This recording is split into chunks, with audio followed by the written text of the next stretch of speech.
ലോക്സഭാ തെരഞ്ഞെടുപ്പിൽ സീറ്റുകൾ കുറഞ്ഞു പോയതിനാൽ സംസ്ഥാന സർക്കാർ രാജിവെക്കണം എന്ന് പറയുന്നത് എന്ത് യുക്തിയുടെ അടിസ്ഥാനത്തിലാണ്? പണ്ട് AK ആന്റണി മുഖ്യമന്ത്രി പദം രാജിവെച്ചത് 2004 അത് സീറ്റ് കുറഞ്ഞതുകൊണ്ടല്ല, കോൺഗ്രസിനകത്തുള്ള സംഘടനാ പ്രശ്നങ്ങൾ കാരണമായിരുന്നു എന്ന് നിങ്ങൾക്കെല്ലാവർക്കും നല്ലതുപോലെ അറിയാലോ. അതിനെ ഉദാഹരണമാക്കി നിങ്ങൾ സംസ്ഥാന സർക്കാരിൻ്റെ രാജി ആവശ്യപ്പെടാൻ പുറപ്പെടേണ്ട എന്നാണ് അതുമായി ബന്ധപ്പെട്ട് പറയാനുള്ളത്. ഇപ്പോൾ നിങ്ങൾ ഉന്നയിക്കുന്ന ഒരു കാര്യം സ്വാഭാവികമായും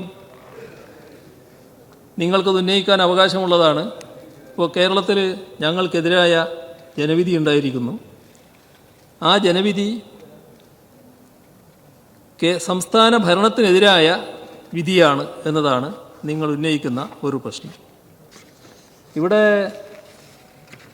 തെരഞ്ഞെടുപ്പ് രംഗത്ത് നാം ഓർക്കേണ്ടത്, നമ്മുടെ രാജ്യം നേരിട്ടൊരു പ്രശ്നമുണ്ട്.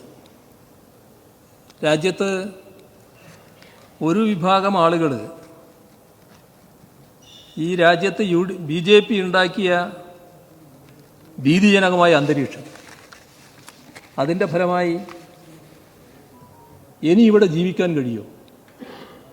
അങ്ങനെ ചിന്തിക്കുന്ന ഒരുപാട് വ്യക്തികളും കുടുംബങ്ങളും നമ്മുടെ രാജ്യത്തിൻ്റെ വിവിധ ഭാഗങ്ങളിലുണ്ട്. അപ്പോൾ അത്തരം ആളുകൾക്ക് നമ്മളെല്ലാം ആഗ്രഹിക്കുന്നതിനപ്പുറം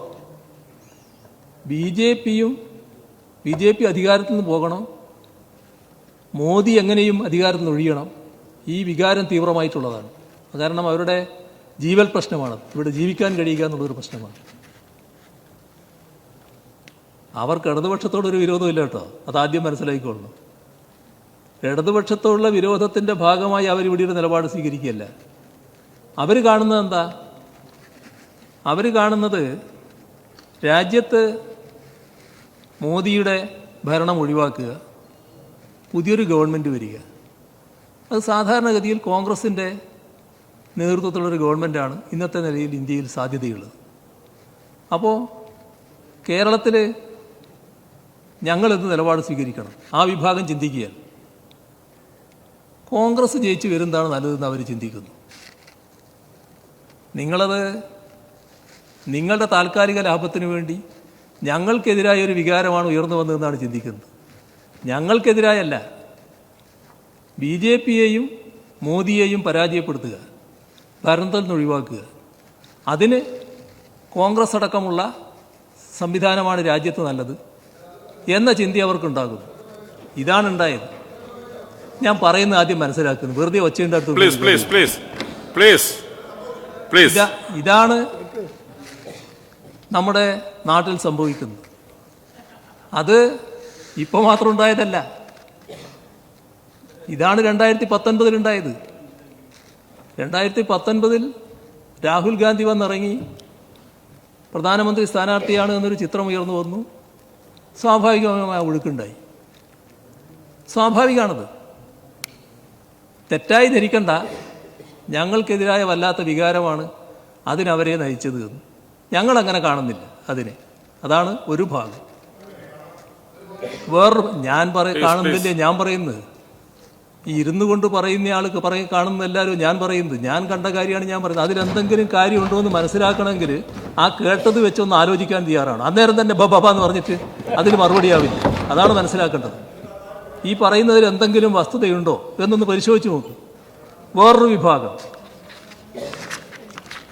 ഞങ്ങളുമായിട്ട് യാതൊരു തരത്തിലുള്ള വിപ്രതിപത്തിയുമില്ല. പക്ഷേ അവർ ആഗ്രഹിക്കുന്നത് ഈ പറയുന്ന ബദൽ സംവിധാനം കോൺഗ്രസിന് നേതൃത്വത്തിൽ വരുന്നതാണ് നല്ലത്. അതുകൊണ്ട് കോൺഗ്രസ് സ്ഥാനാർത്ഥിയെ ലോക്സഭയിൽ വിജയിപ്പിക്കുന്നതാണ് നന്നാവുക, UDF സ്ഥാനാർത്ഥികളെ കോൺഗ്രസ് സ്ഥാനാർത്ഥികളെ വിജയിപ്പിക്കുന്നതാണ് നന്നാവുക എന്നവർ കാണുന്നു. അതിൽ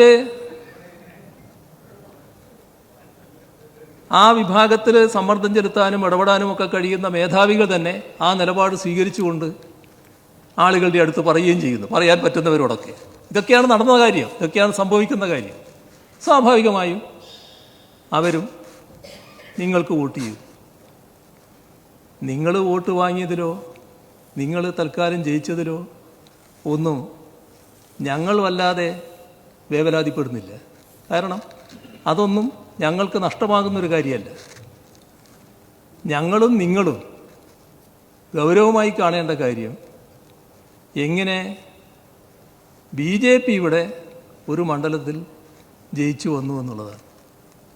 അത് ഗൗരവമായിട്ട് തന്നെ കാണും. ഇപ്പോൾ നിങ്ങൾ പറഞ്ഞു വന്നത് ഞങ്ങളുടെ പരാജയത്തെക്കുറിച്ചാണല്ലോ. നിങ്ങൾ പരിശോധിക്കാൻ വേണ്ടി ഒരു കാര്യം ഞാൻ പറയുകയാണ്.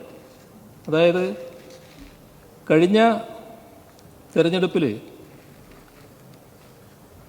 2019 LDFന് 71,56,000 വോട്ടാണ് ലഭിച്ചത്. ഞങ്ങൾക്ക് ഇപ്പോൾ 66,64,000 വോട്ടാണ് ലഭിച്ചത്. അപ്പോൾ 4,92,000 കുറവ് ഉണ്ടായി എന്നതാണ് വസ്തുത. 4,92,000 വോട്ട് 2019 നിന്ന് ഞങ്ങൾക്ക് കുറഞ്ഞു. ഈ എല്ലാ ആനുകൂല്യവും കിട്ടിയ നിങ്ങളുടെ സ്ഥിതിയോ? ആലോചിക്കാൻ പറയുകയാണ് ഞാൻ. 2019 96,29,000 വോട്ടാണ് നിങ്ങൾക്ക് ലഭിച്ചത്. ഇപ്പം നിങ്ങൾക്ക് 90,17,000 വോട്ടാണ്. എന്ന് പറഞ്ഞാൽ കൃത്യമായി പറഞ്ഞാൽ 6,11,000 വോട്ടിൻ്റെ കുറവ്. 6,11,840 അത് 12,000-അടുത്തെത്തും. അപ്പോൾ 4,92,000 കുറഞ്ഞ ഞങ്ങൾ, 6,11,000 കുറഞ്ഞ നിങ്ങൾ. ആരുടെ കുറവാണ് വലുത്?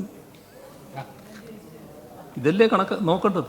ശതമാനം നോക്കിയാൽ 1 നിങ്ങൾ തോറ്റു എന്നല്ല ഞാൻ പറയുന്നത്. നിങ്ങൾ മഹാവിജയം നേടി. ആ മഹാവിജയം നേടിയ നിങ്ങൾക്ക് എങ്ങനെ വോട്ട് കുറഞ്ഞു അത് നിങ്ങൾ പരിശോധിക്കണം എന്നാണ് ഞാൻ പറയുന്നത്. ആ പരിശോധിക്കാൻ തയ്യാറാകണം. അതാണ് ഞാൻ പറഞ്ഞു വരുന്നത്. അത് വേറൊരു ഭാഗത്തെ പറയാൻ വേണ്ടിയാണ് ഞാൻ പറഞ്ഞുകൊണ്ടിരിക്കുന്നത്.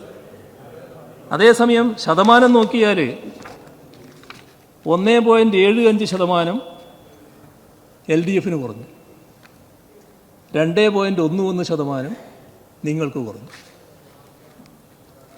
ഇത് വോട്ടിംഗ് നിലയിൽ വന്ന കുറവാണ്. അത് കാണാതിരിക്കരുത്.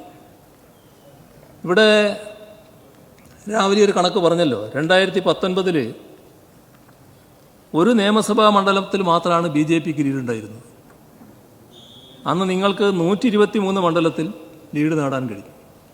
2019 16 മണ്ഡലേ LDFന് ലീഡുണ്ടായിരുന്നു ലോക്സഭാ തെരഞ്ഞെടുപ്പിൽ. 2024 ആയപ്പോൾ 11 മണ്ഡലമാണ് BJP ലീഡ് നേടിയിരിക്കുന്നത്. 111 മണ്ഡലം നിങ്ങൾ ലീഡ് നേടി. അപ്പോൾ നിങ്ങളുടെ ലീഡ് 123 നിന്ന് 111 എത്തി. ഞങ്ങളുടെ ലീഡ് ഞങ്ങളൊരു മെച്ചപ്പെട്ടതായിട്ട് കാണുന്നില്ല. പക്ഷേ 16 നിന്ന് 18 ഞങ്ങൾ പോയി. അതൊരു മെച്ചപ്പെട്ട എണ്ണമായിട്ട് ഞാൻ പറയല്ല. ഈ കണക്ക് നാം കാണണം. നിങ്ങളെ ഇവിടെ നാം ഗൗരവമായി കാണേണ്ട കാര്യം തൃശ്ശൂരിൻ്റെ വോട്ടിംഗ് നിലയാണ്. തൃശ്ശൂരിൽ എന്തുകൊണ്ടാണ് BJPക്ക് വിജയിക്കാൻ സാധിച്ചത്? അത് നാം തമ്മിലുള്ള തർക്കവിതർക്കങ്ങൾക്കിടയിൽ തന്നെ എല്ലാവരും ഗൗരവമായി പരിശോധിക്കേണ്ട കാര്യമാണ് എന്തുകൊണ്ട് സംഭവിച്ചു എന്നുള്ളത്. പല ന്യായവാദങ്ങളും പരസ്യമായിട്ട് ഉന്നയിക്കാനുണ്ടാവും. നിങ്ങളുടെ ഇടയിൽ അതുണ്ടാക്കിയ പ്രശ്നങ്ങൾ എത്ര വലുതാണെന്ന് ഞങ്ങളെല്ലാം കണ്ടുകൊണ്ടിരിക്കുകയാണല്ലോ. നിങ്ങളും അത് പരിഹരിക്കാൻ വേണ്ടിയുള്ള നടപടികൾ സ്വീകരിച്ചുകൊണ്ടിരിക്കുകയാണ്.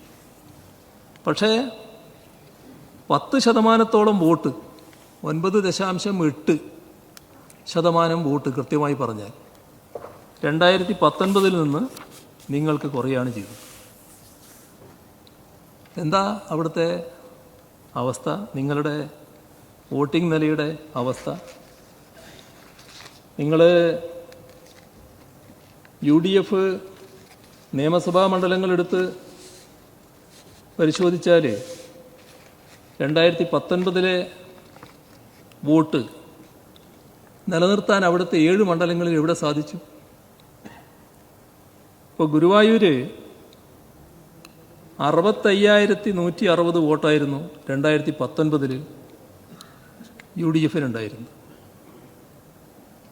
ഇപ്പോൾ 57,925.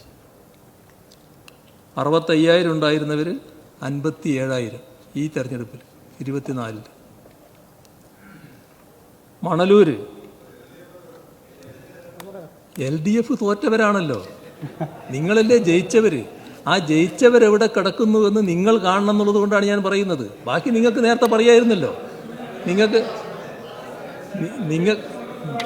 അപ്പോൾ നിങ്ങൾക്കിത് പറഞ്ഞു കേൾക്കുന്നതിന് അസ്വസ്ഥത വേണ്ട. ഇത് ഞാൻ പറയാനുള്ളത് ഞാൻ പറയല്ലോ, അതിൻ്റെ അസ്വസ്ഥത വല്ലാതെ ഉണ്ടായിട്ട് കാര്യമില്ല.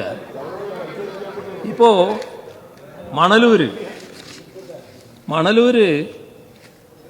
UDFന് തിരുവനന്തപുരത്തെ ശശി തരൂരിൻ്റെ വിജയവും തൃശ്ശൂരിലെ സുരേഷ് ഗോപിയുടെ വിജയവും ഒരുപോലെയല്ല നാം കാണേണ്ടത്. അത് രണ്ടും തമ്മിലുള്ള വ്യത്യാസം തിരിച്ചറിയാനുള്ള വിവേചനം നിങ്ങൾക്ക് ഇനിയെങ്കിലും ഉണ്ടാകണമെന്നാണ് എനിക്ക് പറയാനുള്ളത്. അതാണ് കാണേണ്ടത്. ഇവിടെ മണലൂരിൻ്റെ കേക്ക് UDFന് 63,420 വോട്ടാണ് 2019 ഉണ്ടായത്. അവിടെ ഇപ്പോൾ UDFന് 50,897. ഇതാണ് അവസ്ഥ.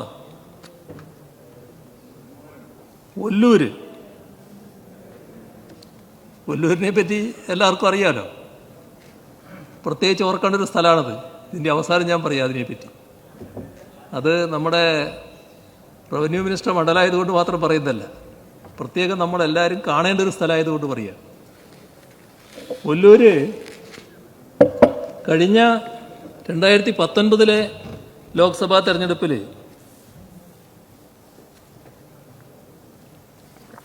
63,000 ബാക്കിയുള്ള വിട്ടാടി 63,000 നിങ്ങൾക്കുള്ള വോട്ട്.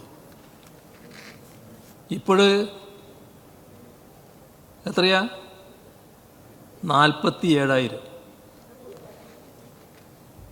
63 നിന്ന് 47 നിങ്ങൾ താണു. ഒല്ലൂരിൽ പറയാം,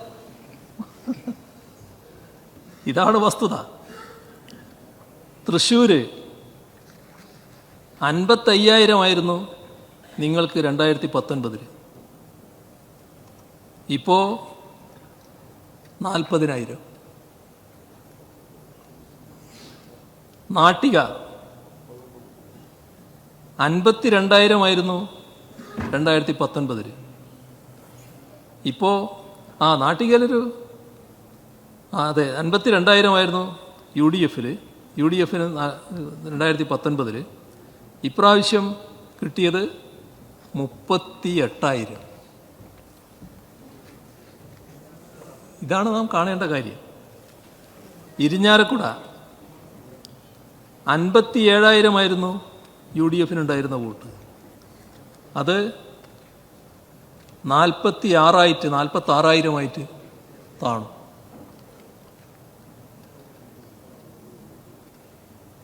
പുതുക്കാട് 56,000 UDFന് 2019 ഉണ്ടായിരുന്ന വോട്ട്. ഇപ്പോൾ 42,000 താണു. അങ്ങനെയാണ് 2,93,000 വോട്ടിൽ നിന്ന് 4,15,000 വോട്ടിൽ നിന്ന് 3,28,000 വോട്ടിലേക്ക് താഴുന്ന അവസ്ഥയുണ്ടായത്. ഇവിടെ ശ്രദ്ധിക്കേണ്ട ഒരു കാര്യം, നാം ഗൗരവമായി കാണേണ്ട ഒരു കാര്യം, എങ്ങനെയാണ് ഈ വിജയം, എങ്ങനെയാണ് UDFന് ഈ തരത്തിൽ പുറകോട്ട് പോകാനും ആ വോട്ടുകൾ മാറിപ്പോകാനും ഇടയായത്. ഇവിടെ ഗൗരവമായി കാണേണ്ട ഒരു കാര്യം, UDF-നോടൊപ്പം മറ്റെല്ലാ സ്ഥലത്തും നിന്ന ചില ശക്തികളുടെ മേധാവികളെ മറ്റു തരത്തിൽ കൂടെ നിർത്താൻ അവർക്ക് സാധിച്ചു. ഇതെല്ലാം കേരളത്തിൽ നടക്കുന്ന ചില യാഥാർത്ഥ്യങ്ങളാണ്, അത് കാണാതിരിക്കരുത്. അതിൻ്റെ ഭാഗമായുള്ള മാറ്റങ്ങളുണ്ടായി. അതെല്ലാ കാലത്തും നിലനിൽക്കുമെന്ന് കാണണ്ട, എല്ലാ കാലത്തും അതേ അവസ്ഥയായിരിക്കുമെന്ന് കാണണ്ട. പക്ഷേ ആസൂത്രിതമായ നീക്കം നേരത്തെ നടന്നു. ഈ ചെറിയ ചെറിയ തർക്കങ്ങളിങ്ങനെ നടന്നുകൊണ്ടിരിക്കുമ്പോൾ ഇത്തരം വസ്തുതകൾ മനസ്സിലാക്കാനും ഉൾക്കൊള്ളാനും നാം തയ്യാറാകേണ്ടതുണ്ട്. അങ്ങ് ഈ പണ്ട് EMS അമ്പൂരിപ്പാട് ചെയ്യുന്ന പോലെയാണ്, വലിയ തോൽവി ഉണ്ടായിക്കഴിഞ്ഞാൽ ഇങ്ങനെ കണക്ക് പറഞ്ഞിട്ടുള്ളൊരു, ഞാൻ വളരെ ഗൗരവത്തോടു കൂടി അങ്ങ് പറയണം ശ്രദ്ധിച്ചുകൊണ്ടിരിക്കുകയാണ്. 3 കാര്യങ്ങളാണ് പറഞ്ഞത്. ഒന്ന്, ഞങ്ങൾക്ക് നല്ല ഗംഭീരമായ വിജയം കിട്ടിയെങ്കിലും ഞങ്ങളുടെ 6 ലക്ഷം വോട്ട് കുറഞ്ഞു, നിങ്ങളുടെ 5 ലക്ഷം വോട്ട് കുറഞ്ഞു. അതാണ് വ്യത്യാസം. ഒരു കാര്യം മനസ്സിലാക്കേണ്ടത് 2019 താരതമ്യപ്പെടുത്തിയത്. 2019 രാഷ്ട്രീയ സാഹചര്യം എന്തായിരുന്നു? അങ്ങ് പറഞ്ഞത് കറക്റ്റാണ്. രാഹുൽ ഗാന്ധി പ്രധാനമന്ത്രിയാകാൻ വരുന്നു, UPA അധികാരത്തിലേക്ക് വരും.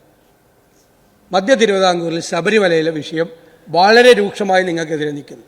ഈ 2 വിഷയമാണ് അന്നത്തെ വൻപിച്ച വിജയത്തിനുള്ള കാരണം. ഈ പ്രാവശ്യത്തെ തെരഞ്ഞെടുപ്പിലെ അന്തരീക്ഷം എന്താ? ശബരിമല ഇല്ലല്ലോ, ഇല്ല.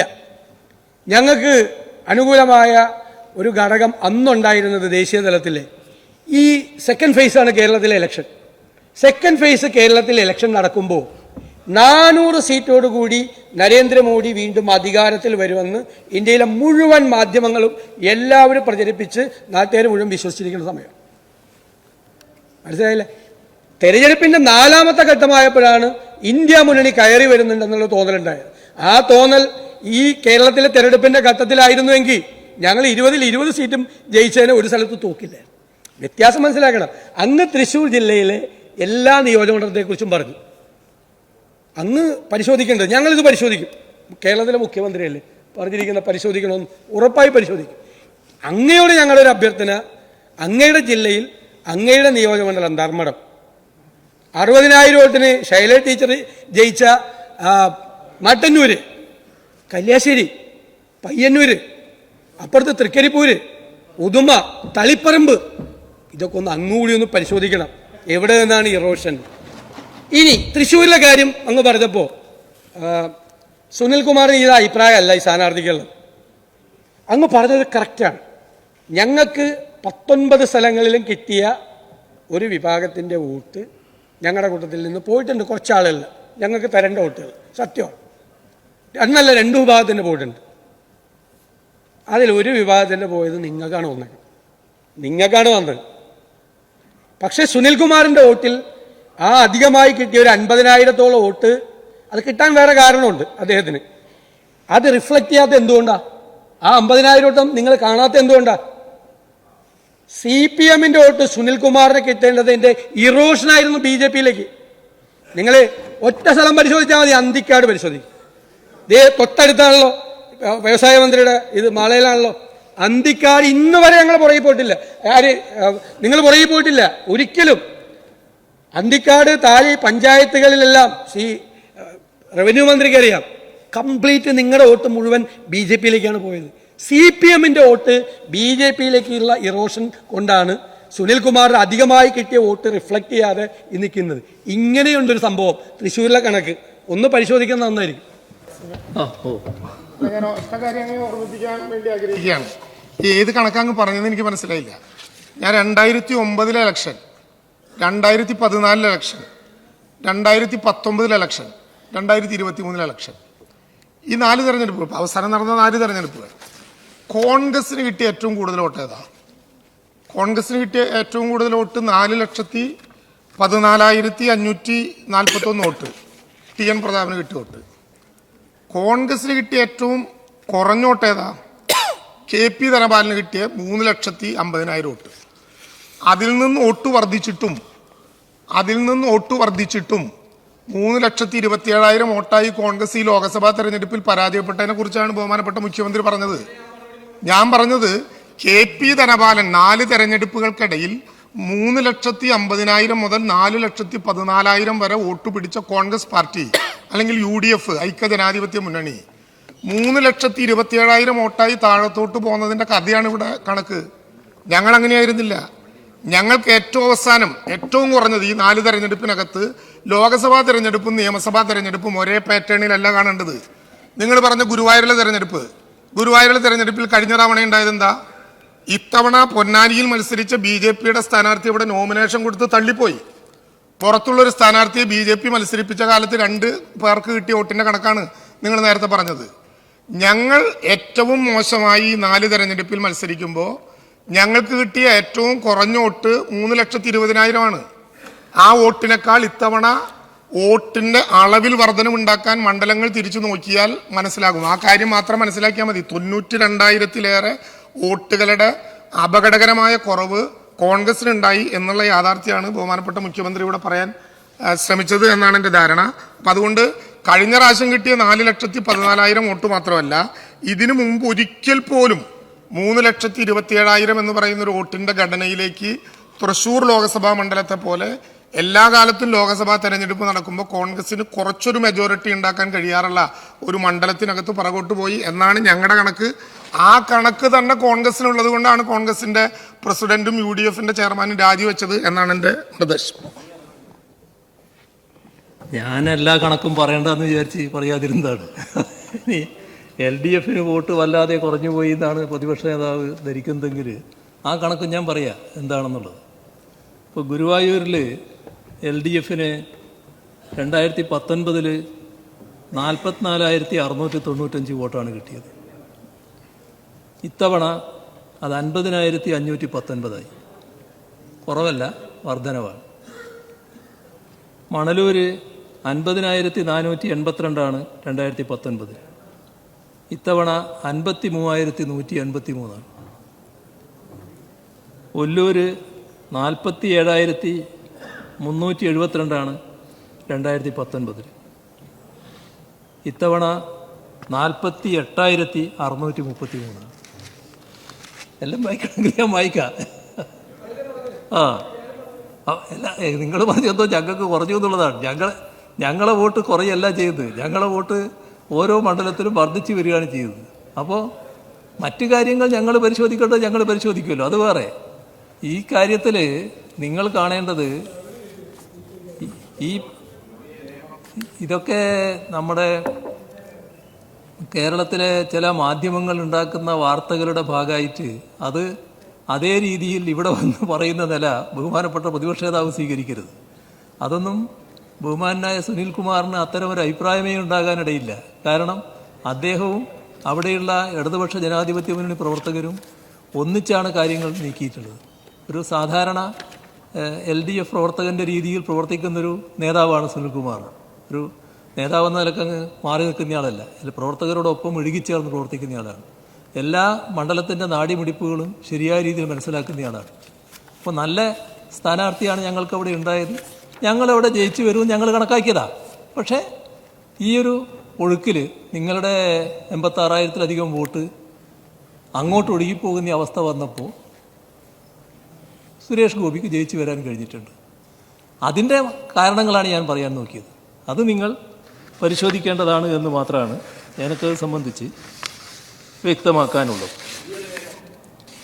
ഇവിടെ ഇതിനോടൊപ്പം പറയാനുള്ള ഒരു കാര്യം, നിങ്ങൾക്കുണ്ടായ വിജയത്തിൽ വല്ലാതെ നിങ്ങൾ അഹങ്കരിക്കരുത്. അത് ഗുണം ചെയ്യുന്നൊരു കാര്യമല്ല. ഇപ്പോൾ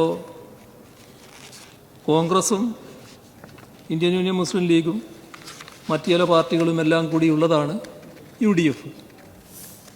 സ്വാഭാവികമായി കോൺഗ്രസ് നേതൃത്വം വഹിക്കുന്നു. കോൺഗ്രസിനെ നല്ല രീതിയിൽ പിന്താങ്ങിക്കൊണ്ട് സംസാരിക്കുമെന്നൊക്കെയുള്ളത് മറ്റു പാർട്ടികൾ പാലിക്കുന്നൊരു മര്യാദ നല്ലത് തന്നെ. പക്ഷെ അതിൻ്റെ ഭാഗമായി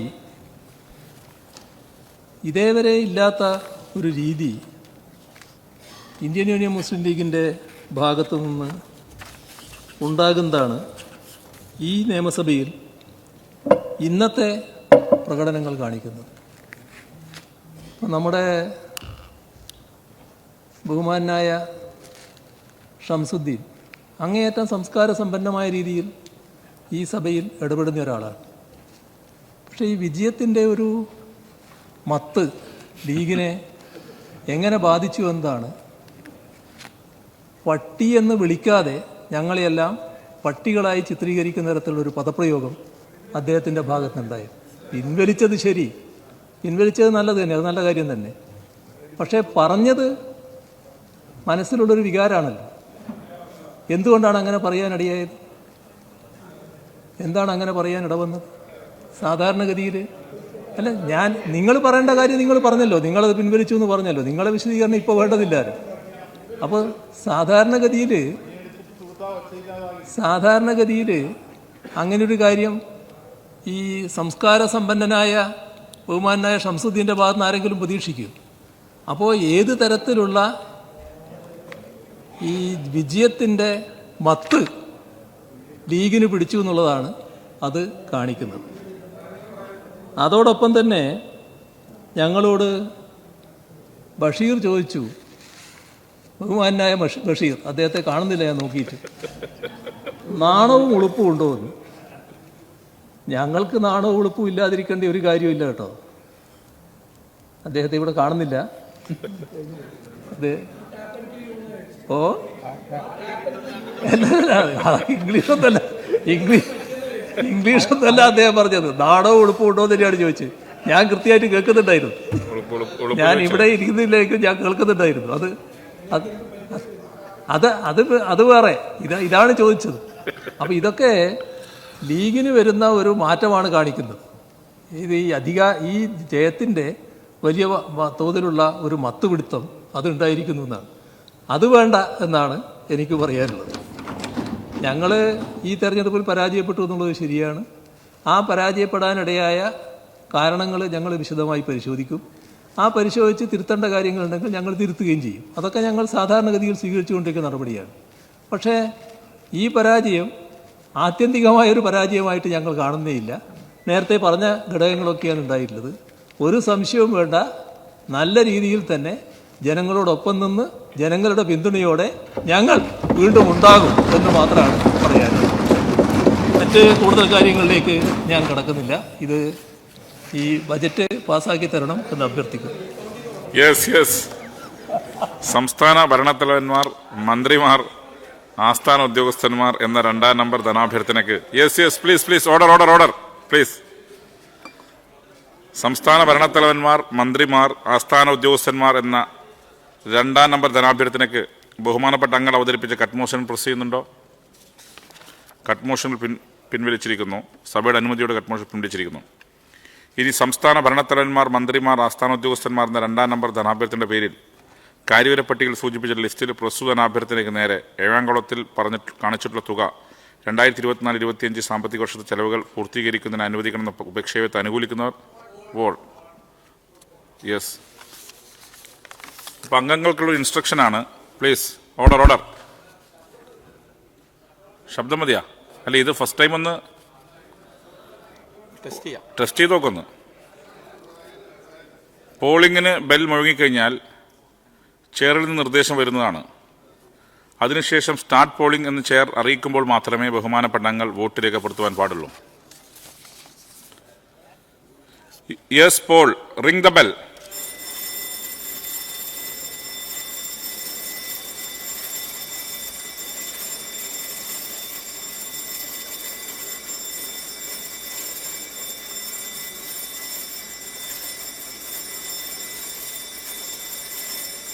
പറഞ്ഞേക്കൊന്ന് പറയേണ്ട, ശരിയാക്കണ്ട.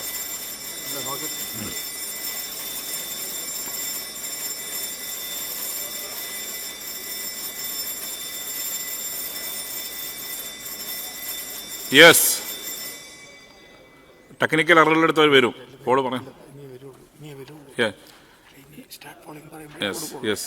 സംസ്ഥാന ഭരണത്തലവന്മാർ, മന്ത്രിമാർ, ആസ്ഥാന ഉദ്യോഗസ്ഥന്മാർ എന്ന 2-ാം നമ്പർ ധനാഭ്യർത്ഥനയുടെ പേരിൽ കാര്യവര പട്ടികയിൽ സൂചിപ്പിച്ചിട്ടുള്ള ലിസ്റ്റിൽ പ്രസ്തുത ധനാഭ്യർത്ഥനയ്ക്ക് നേരെ 5-ാം കുളത്തിൽ കാണിച്ചിട്ടുള്ള തുക 2024-25 സാമ്പത്തിക വർഷത്തെ ചെലവുകൾ പൂർത്തീകരിക്കുന്ന അനുവദിക്കണമെന്ന പ്രമേയത്തെ അനുകൂലിക്കുന്നവർ യെസ്, പ്രതികൂലിക്കുന്നവർ നോ, നിഷ്പക്ഷത പാലിക്കുന്നവർ അബ്സ്റ്റെയിൻ എന്ന ക്രമത്തിൽ വോട്ട് രേഖപ്പെടുത്തലാണ്. Start polling.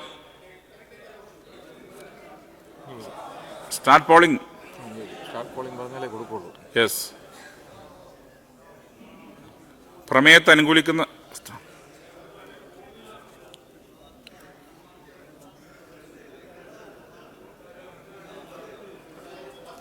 ഒന്നാ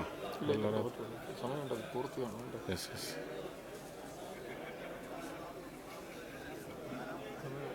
സെക്കൻഡ് ഇനിയുണ്ട്.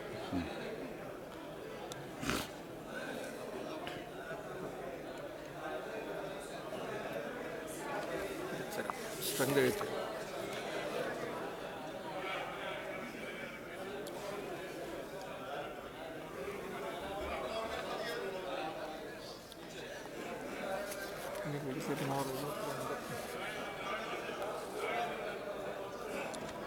ഇതങ്ങ് വായിച്ചാണ്.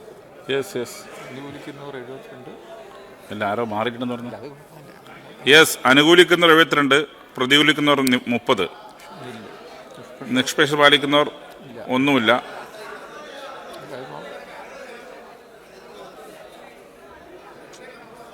ആഡ് ചെയ്യാം. വരാത്തത് ആഡ് ചെയ്യാം. 72. എല്ലാം പോരാലോ. സിമെന്റ് വന്നിട്ടില്ല. ഓക്കെ.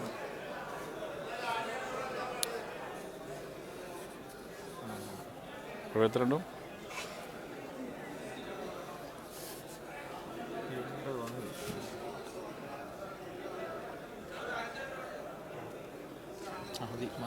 യെസ്. അനുകൂലിക്കുന്നവർ 73, പ്രതികൂലിക്കുന്നവർ 30, അബ്സ്റ്റെയിൻ 0. പ്രമേയം പാസ്സായിരിക്കുന്നു. ഗ്രാന്റ് അനുവദിച്ചിരിക്കുന്നു. നീതിന്യായ നിർവഹണം എന്ന 3-ാം നമ്പർ ധനാഭ്യർത്ഥനയ്ക്ക് ബഹുമാനപ്പെട്ട അംഗങ്ങൾ അവതരിപ്പിച്ച കട്ട് മോഷൻ പ്രസ് ചെയ്യുന്നുണ്ടോ? കട്ട് മോഷനുകൾ സഭയുടെ അനുമതിയോടെ തള്ളിയിരിക്കുന്നു.